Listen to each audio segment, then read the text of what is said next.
Mantan Gubernur DKI Jakarta Basuki Cahayapurnama alias Ahok dikabarkan tengah dilaporkan ke Komisi Pemberantasan Korupsi. Ahok dilaporkan oleh Poros Nasional Pemberantasan Korupsi atas 7 dugaan korupsi. Kini akhirnya suami putri Nastiti Devi itu angkat bicara. Sebelumnya, ex-Gubernur DKI Jakarta Basuki Cahayapurnama alias Ahok enggan mengomentari laporan terhadap dirinya yang dilakukan oleh Poros Nasional Pemberantasan Korupsi atau PNPK. Adapun PNPK melaporkan Ahok ke Komisi Pemberantasan Korupsi atas beberapa kasus dugaan korupsi.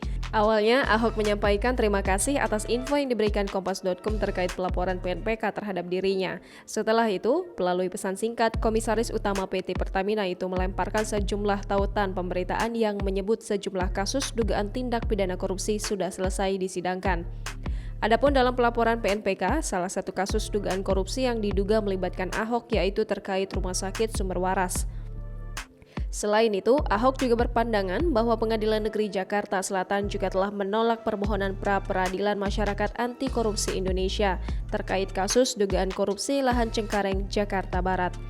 Adapun dalam pelaporan PNPK juga menyebut salah satu kasus yang diduga melibatkan Ahok adalah kasus lahan di Cengkareng Barat.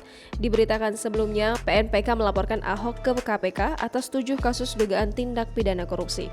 PNPK menyampaikan ringkasan sejumlah kasus yang melibatkan Ahok selama menjadi wakil gubernur hingga gubernur DKI Jakarta.